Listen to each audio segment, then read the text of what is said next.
संस्कृत साहित्य का इतिहास विषय के अंतर्गत पिछले अध्याय में हमने पढ़ा महाकाव्य और ऐतिहासिक काव्य, महाकाव्य की उत्पत्ति, महाकाव्य का लक्षण, और इसके पश्चात आज हम महाकाव्य और ऐतिहासिक काव्य के अंतर्गत अध्ययन करेंगे कालिदास। कालिदास जैसा नाम से हम सभी परिचित हैं, तो कालिदास का परिचय और महत्व और कालिदास का समय क्या निश्चित किया गया है, इन दो बिंदुओं पर आज हम अध्ययन करेंगे। तो सबसे पहले है कालिदास का परिचय और महत्व। जैसा कि हम सभी जानते हैं कि कालिदास संस्कृत साहित्य में अपना सर्वोच्च स्थान रखते हैं।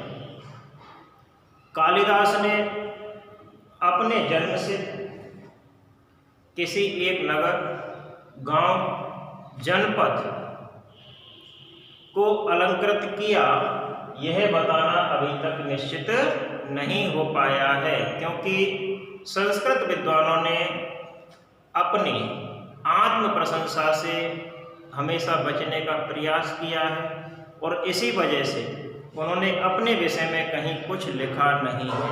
अधिकतर संस्कृत विद्वानों ने अपने विषय में, अपने जन्म के विषय में कुछ लिखा नहीं है और लिखा नहीं होने के कारण उनके विषय में जानना भी उतना ही कठिन है।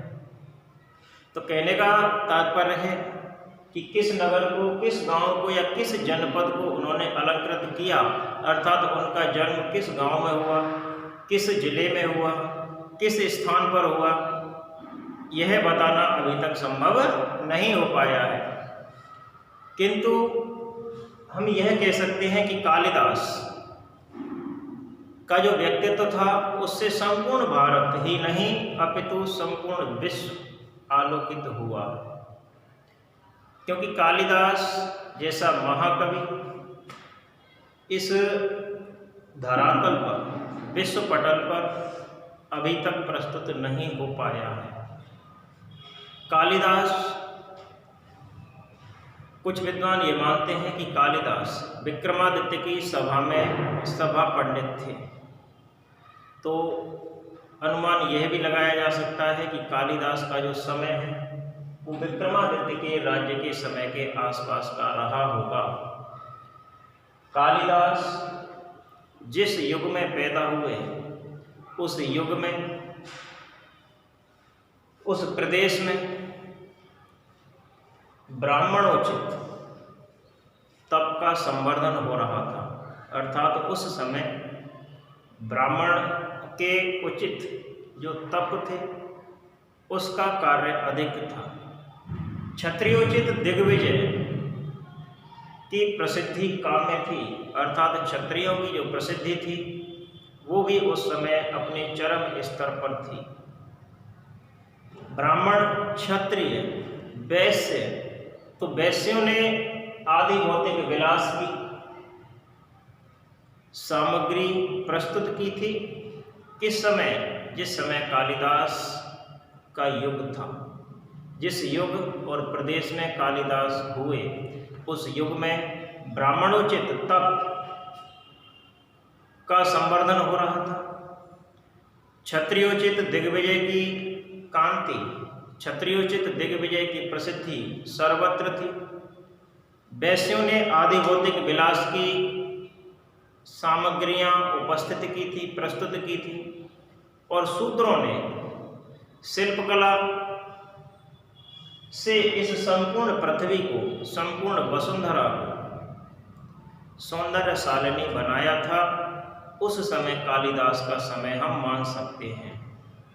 तो हम कह सकते हैं कि यह जो समय रहा होगा, कालिदास का जो समय रहा होगा, वो निश्चित रूप से भारतीय इतिहास के स्वर्ण युग का संकेत करता है।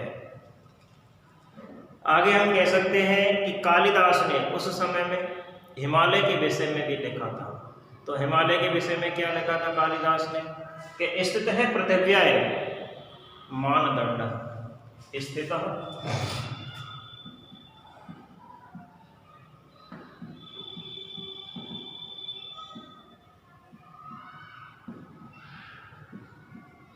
पृथिव्या एवं मानदंड, ऐसा हिमालय के विषय में कालिदास ने लिखा। स्थित है पृथिव्या एवं मानदंड, अर्थात हिमालय संपूर्ण पृथ्वी का मानदंड है। हिमालय और पृथ्वी को अपनी दृष्टि में रखते हुए अपने मानस पटल पर अंकित करते हुए उन्होंने जो काव्य लिखा वह निश्चित रूप से हम कह सकते हैं कि विश्व संस्कृति का मानदंड हो सकता है, क्योंकि कालिदास का व्यक्तित्व हिमालयमयी था। उन्होंने हिमालय के विषय में बहुत कुछ लिखा। कालिदास की इच्छाएं, आकांक्षाएं, आशाएं, उनके प्रतीक रूप, आदर्श और चरित्र नायक आरोपित हैं। इन चरित्र नायकों, या हम कह सकते हैं कि उन चरित्र नायकों की निर्मित इतिहास संचित जो अस्थियों से नहीं हुई, अपितु महाकवि कालिदास ने अपनी कल्पना प्रसूत, अपनी कल्पनाओं से उत्पन्न ऊर्जस्वता से उनको रूपित किया है।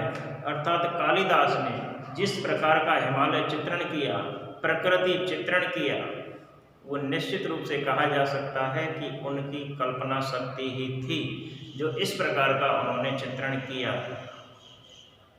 क्योंकि कालिदास ने 2 महाकाव्य लिखे, खंड काव्य लिखे, नाटक लिखे, कुल 7 रचनाएं मानी जाती हैं कालिदास द्वारा लिखित रचित।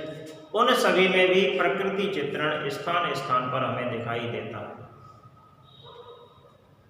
जब कहने का तात्पर्य है कि कालिदास की जो रूपरेखा है वो श्लोक श्लोक में प्रत्येक स्थान पर दिखाई देती है। कालिदास ऐसे महाकवि थे जिन्होंने कौत्स के निवासियों को, कौत्स वासियों, रघुकुल वासियों, साकेत के निवासियों, कौत्स और रघु, राजा रघु और बर्तंतु ऋषि के शिष्य महर्षि कौत्स, दोनों को ही समान रूप से अभिनंदनीय बताया। कौत्स प्रपेदे बर्तंतु शिष्य। तो कहने का तात्पर्य है कि प्रार्थी गुरु के लिए देय धन से अधिक नहीं चाहता था और राजा प्रार्थी की मांग से अधिक देना चाहता था। जब हम रघुवंशम का अध्ययन करते हैं तो हमें वहाँ एक कथा मिलती है कि बर्तंतु ऋषि के शिष्य से कौत्स, जब कौत्स की विद्या संपूर्ण हो चुकी थी, कौत्स की विद्या पूर्ण हो चुकी थी, तब उन्होंने अपने गुरु ऋषि बर्तंतु से यह कहा कि हे गुरुदेव, तब कौत्स ने अनुग्रह किया, बार बार यह कहा कि हे गुरुदेव, मेरी विद्याएं संपूर्ण हो चुकी हैं, गुरुदक्षिणा के लिए मुझे क्या देना है। तब बर्तंतु ऋषि ने कौत्स से कहा कि आपने जो मेरी इतने वर्षों तक सेवा शुश्रूषा की है, इतनी आत्मीयता से आपने जो अध्ययन किया है, वही मेरी गुरुदक्षिणा है, आप जाइए। लेकिन कौत्स के बार बार कहने पर गुरु महर्षि बर्तंतु नाराज हो जाते हैं, और जब वह नाराज हो गए तो उन्होंने गुस्से में आकर कहा कि मैंने आपको 14 विद्याएं दी हैं, उन 14 विद्याओं में प्रत्येक के बदले 1 करोड़ स्वर्ण मुद्राएं अर्थात 14 करोड़ स्वर्ण मुद्राएं मुझे ला कर दो, तब आपकी विद्या सफल होगी। कौत्स चूंकि निर्धन थे, गरीब ब्राह्मण थे, तो वो राजा रघु के दरबार में गुरुदक्षिणा के लिए धन लेने के लिए जाते हैं। उस समय राजा रघु ने सर्व स्वदक्षिण यज्ञ किया था, जिसमें उन्होंने अपना सब कुछ दान दे दिया था।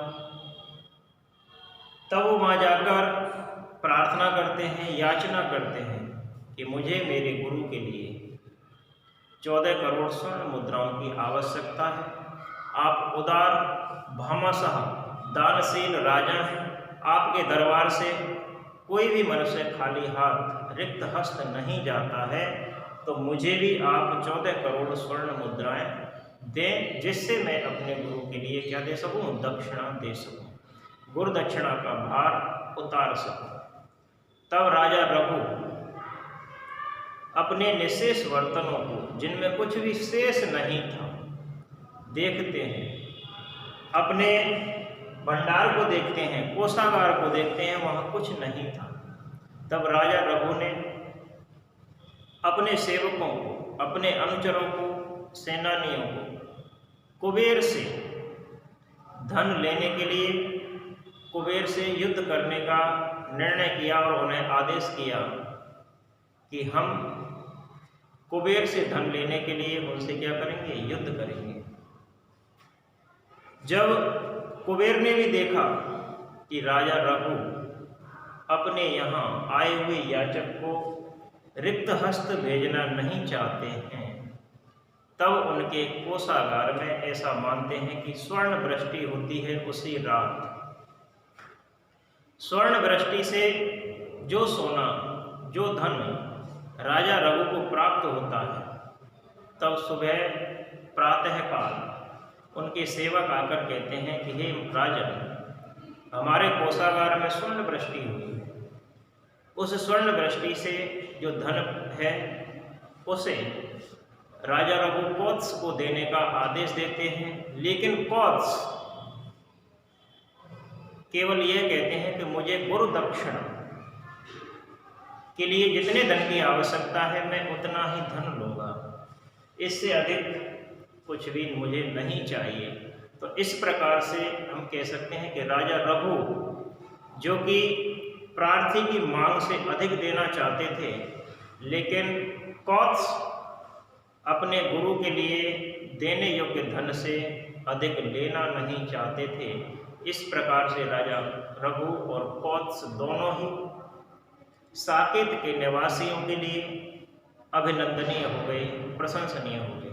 इस प्रकार की घटनाएं कालिदास ने अपने महाकाव्य रघुवंश महाकाव्य में लिखी है। तो हम कह सकते हैं कि कालिदास की रचनाओं से यह प्रतीत होता है कि निश्चित रूप से कालिदास एक महाकवि थे, महान कवि थे। कालिदास की रचनाएं जब हम पढ़ते हैं तो हमें यह भी ज्ञात होता है कि कालिदास शिव भक्त थे। कालिदास शिव भक्त थे, शिव और शक्ति के उपासक थे, क्योंकि रघुवंशम के प्रारंभ में उन्होंने जो श्लोक लिखा उसमें पार्वती और परमेश्वर, शिव और पार्वती की संप्रक्त रूप से वंदना की है। तो वह श्लोक है रघुवंशम के प्रारंभ में जो श्लोक उन्होंने लिखा वो कुछ इस प्रकार से है कि बागार्थो एव संप्रक्तो, बागार्थो एव संप्रक्तो, बागार्थ प्रतिपत्तये जगतः पितरौ वंदे पार्वती परमेश्वरो। अर्थात बागार्थ, बाक और अर्थ, वाणी और अर्थ। तो वाणी और अर्थ को एव संप्रक्त अपने वश में करने के लिए मैं संसार के माता पिता, संसार के स्वामी पार्वती और शिव को प्रणाम करता हूँ, जो शब्द और अर्थ के समान परस्पर मिले हुए एक रूप हैं, संप्रक्त रूप, यानी कि एक रूप। पार्वती और शिव के एक रूप की उन्होंने क्या की है? वंदना की, प्रार्थना की है। तो इस श्लोक से, मंगलाचरण का जो श्लोक है रघुवंशम का, उससे अनुमान लगाया जा सकता है कि महाकवि कालिदास शिव और शक्ति के उपासक थे। आगे हम बात करें राजनीतिक दृष्टिकोण, तो कालिदास का जो राजनीतिक दृष्टिकोण है वह भी हमें उन्नत दिखाई देता है, क्योंकि वे साम दाम दंड भेद की समन्वित उपयोगिता के समर्थक थे। साम दान और दंड भेद की नीति को मानते थे। तो इससे हम मान सकते हैं कि कालिदास का जो राजनीतिक दृष्टिकोण है वह भी निश्चित रूप से स्पष्ट है। वर्णाश्रम का पालन करना राजा का सर्वोच्च कर्तव्य है, ऐसा कालिदास भी मानते थे, क्योंकि रघुवंशम का जो 17वां सर्ग है उससे यह निश्चित होता है कि कालिदास को राजनीति का भी समुन्नत ज्ञान था, राजनीति का प्रगाढ़ ज्ञान था, क्योंकि कालिदास के अनुसार राजनीति में, कालिदास के अनुसार राजनीति में सदाचार का जो समावेश होता है वो निश्चित रूप से होना चाहिए। उन्होंने रघुवंशम में भी लिखा कि रघुवंशी राजा लोग बचपन में विद्या अध्ययन करते थे, युवा अवस्था में संसार के भोगों का आनंद लेते थे, बुढ़ापे में ऋषि और मुनियों के समान वन में तपस्या का आचरण करते थे, तप का आचरण करते थे, वन में रहते थे, और अंत में योग के द्वारा अपना शरीर छोड़ देते थे। जब हम रघुवंशम के प्रथम सर्ग का 8वां श्लोक पढ़ते हैं तब हमें ज्ञात होता है कि रघुवंशी राजाओं के लिए कालिदास ने लिखा कि रघुवंश के राजा लोग बचपन में विद्या अध्ययन के शौकीन होते थे, अर्थात बचपन में विद्या अध्ययन करते थे, युवा अवस्था में संसार के भोगों का आनंद लेते थे, बुढ़ापे में वन में रहते थे और ऋषि मुनियों की तरह तप का आचरण करते थे, और अंत समय में योग द्वारा अपने शरीर को छोड़ देते थे। इस प्रकार से कालिदास ने उनके विषय में लिखा। कालिदास मित्र बनाने के विषय में भी दक्ष थे, निपुण थे, अपने मधुर स्वभाव के कारण। तो इस प्रकार से कहा जा सकता है कि कालिदास को अपने देश का, अपने भूगोल का, अपने इतिहास का सूक्ष्म ज्ञान था। उसके अतिरिक्त जो उनकी कल्पना शक्ति थी वह भी अनुपम है, अद्वितीय है। आगे हम कह सकते हैं कि कालिदास मित्र बनाने में अपने स्वीय माधुर्य के कारण बहुत दक्ष था। जब हम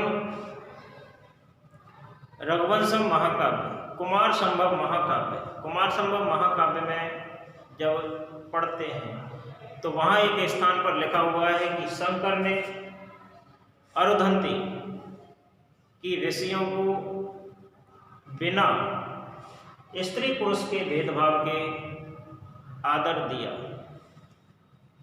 सज्जन लोगों में व्यवहार करते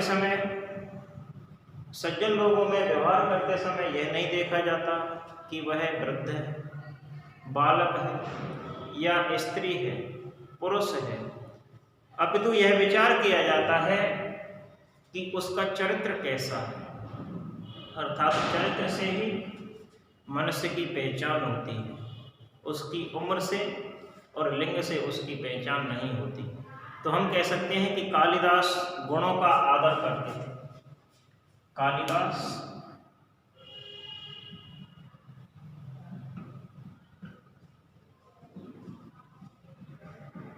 गुणों का आदर करते थे।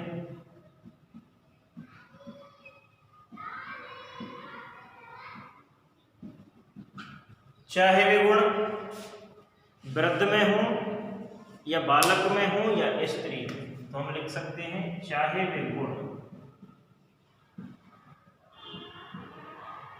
वृद्ध में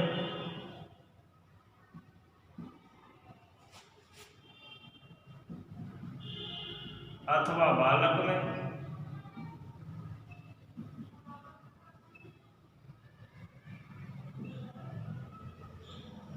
अथवा स्त्री में।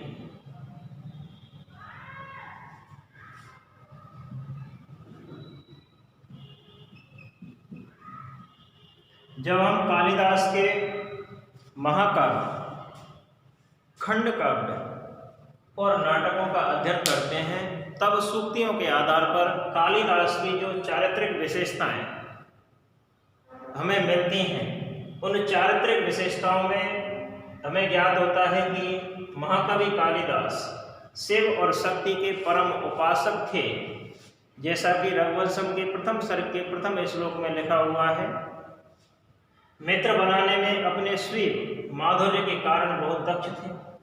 कालिदास गुणों का आदर करते थे, चाहे वो गुण छोटों में हो, बच्चों में हो, वृद्धों में हो या स्त्रियों में ही। कालिदास मूल रूप से उदारवादी भी थे, तो हम लिख सकते हैं यह भी उनका गुण ही होगा कि कालिदास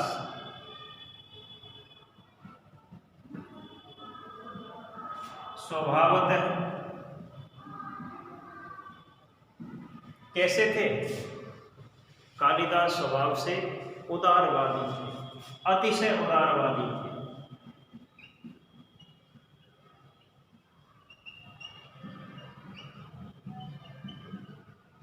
अतिशय उदारवादी थे। कालिदास स्वभाव से अत्यंत उदारवादी थे, क्योंकि वे यह मानते थे कि संग्रह का जो श्रेष्ठ उपयोग है वह किसी की भलाई या उपकार या किसी की समस्याओं को समाधान करने में ही है। कालिदास शिक्षा और विद्या प्राप्ति का सर्वोच्च स्थान या सर्वोच्च उद्देश्य उसे मानते थे जिसमें चारों ओर की वस्तुओं की सहानुभूति हो। कालिदास सुसंस्कृत स्वभावशाली थे। कालिदास का स्वभाव सुसंस्कृत था। सभी वर्गों के, सभी देशों के, छोटे बड़े मानव ही नहीं अपितु पशु पक्षी लता वृक्ष इन सब के प्रति भी कालिदास के हृदय में सहानुभूतिपूर्ण स्थान था। तो हम लिख सकते हैं कि कालिदास के लिए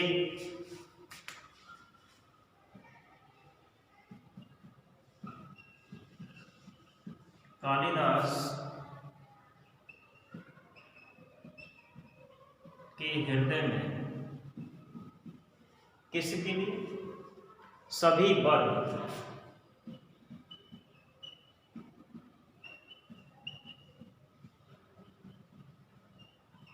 और छोटे बड़े सभी वर्ग और देशों के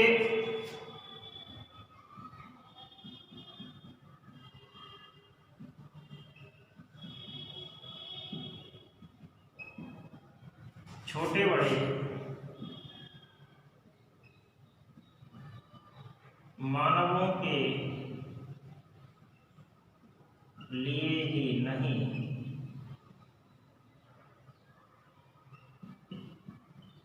अपितु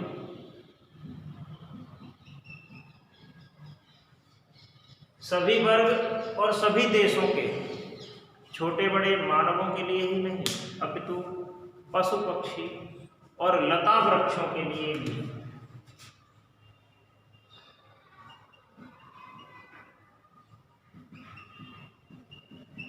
पशु पक्षी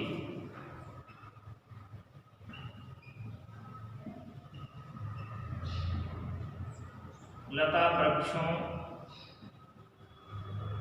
के लिए भी क्या था? सहानुभूतिपूर्ण स्थान था। तो कालिदास के हृदय में सभी वर्गों के लिए, छोटे बड़े मानवों के लिए, पशु पक्षियों के लिए, लता वृक्षों के लिए सहानुभूतिपूर्ण क्या था? स्थान था। लिख सकते हैं हम सहानुभूति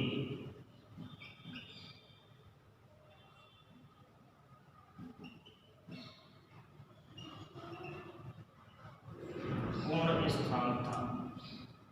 तो कालिदास के हृदय में सभी वर्ग और देशों के छोटे बड़े मानवों के लिए ही नहीं, अपितु पशु पक्षी लता वृक्षों के लिए भी सहानुभूतिपूर्ण स्थान था। जब हम कालिदास द्वारा रचित अभिज्ञान शाकुंतलम का अध्ययन करते हैं तो वहाँ हमें स्थान स्थान पर प्रकृति चित्रण की जो झलक है, सुंदर झलक है, वो देखने को मिलती है, जिससे हम निश्चित रूप से कह सकते हैं कि कालिदास प्रकृति के बहुत बड़े प्रेमी थे। उनके हृदय में मनुष्यों के साथ साथ प्रकृति के लिए भी स्थान था। तो ये तो है कालिदास का परिचय। अब कालिदास के समय की बात करें तो चूंकि कालिदास ने स्वयं तो कहीं लिखा नहीं कि समय क्या है, ठीक है, लेकिन फिर भी भिन्न भिन्न विद्वानों के द्वारा जनश्रुतियों के आधार पर जो समय निकल कर आता है उसका वर्णन हम कर सकते हैं। तो कालिदास के समय निर्धारण के जो प्रमाण हमें मिलते हैं, समुचित प्रमाण मिलते हैं, उनमें सबसे पहले तो यही है कि कालिदास जनश्रुतियों के अनुसार राजा विक्रमादित्य के सभा पंडित थे, किंतु भारतीय इतिहास को जब हम पढ़ते हैं तो हमें यह मिलता है कि 1000 ईस्वी तक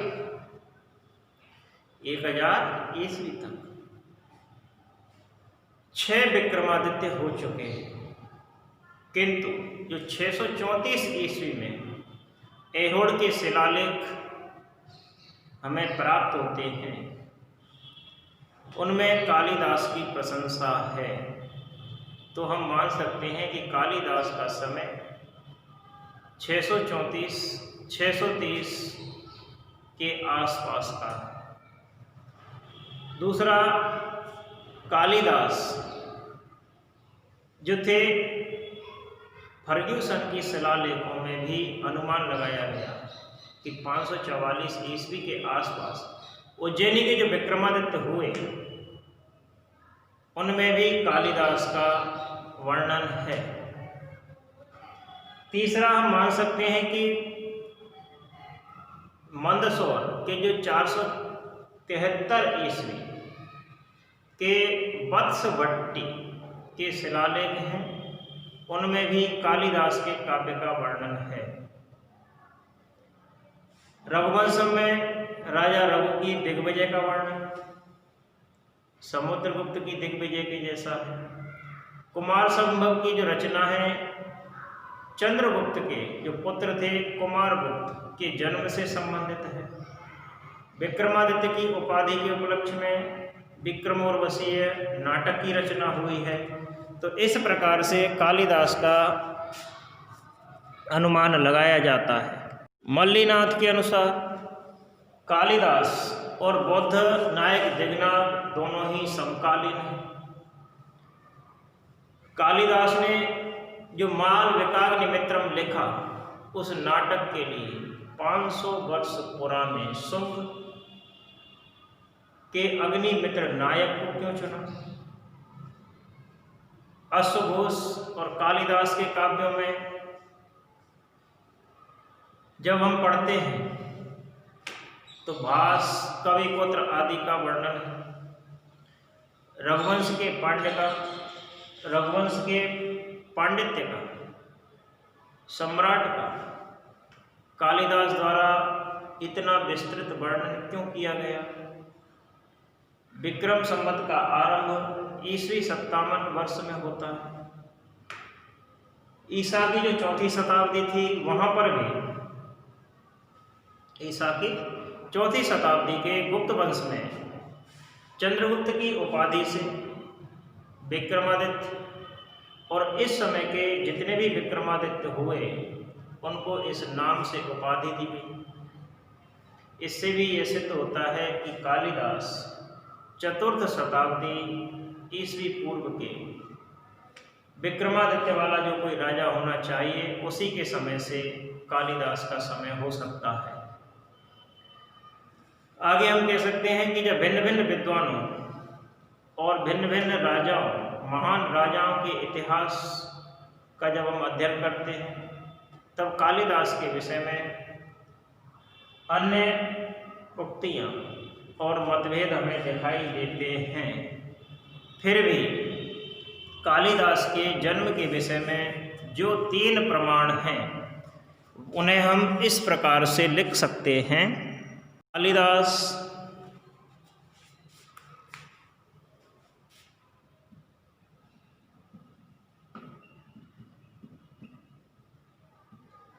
की जन्म से संबंधित, यानी कालिदास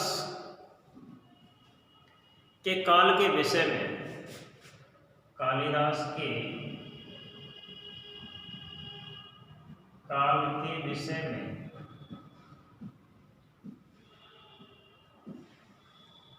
प्रचलित मत।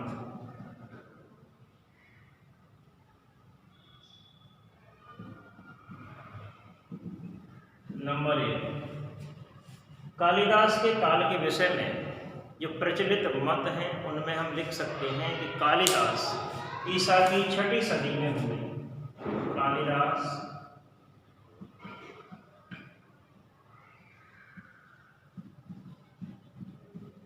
ईसा की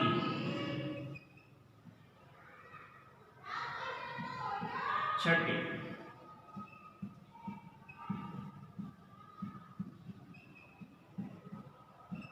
जब भिन्न भिन्न विद्वानों और महान राजाओं का इतिहास हम पढ़ते हैं तो हमें ज्ञात होता है कि कालिदास ईसा की 6वीं सदी में हुए। दूसरा, गुप्त काल और चतुर्थ शताब्दी ईस्वी में कालिदास की स्थिति है। तो इसको ऐसे लिखेंगे, गुप्त काल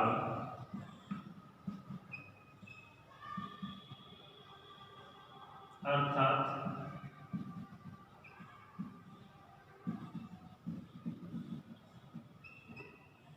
ईसा पूर्व की गुप्त काल या ईसा पूर्व की चतुर्थ शताब्दी, ऐसे लिख सकते हैं। गुप्त काल अर्थात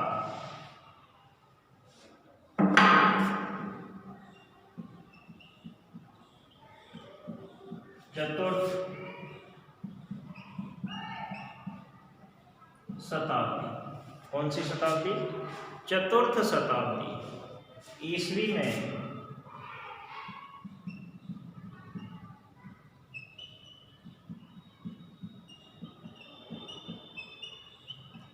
कालिदास की स्थिति है।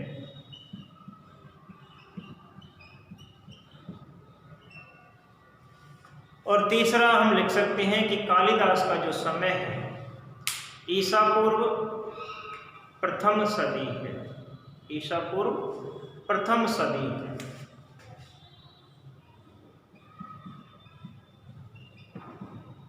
कालिदास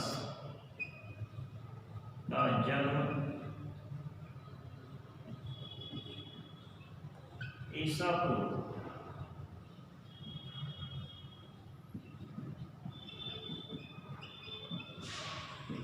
प्रथम सदी है। कौन सी है? प्रथम सदी। तो इनमें से जो ये तीसरा मत है ये अधिक प्रचलित है। भिन्न भिन्न विद्वानों के द्वारा माना जाता है कि कालिदास का जन्म ईसा पूर्व ईस्वी पूर्व प्रथम शताब्दी का है। आगे कालिदास की कृतियाँ, कालिदास के महाकाव्य, खंडकाव्य, रूपक, नाटक, इनके विषय में अगले अध्याय में अध्ययन करेंगे। धन्यवाद।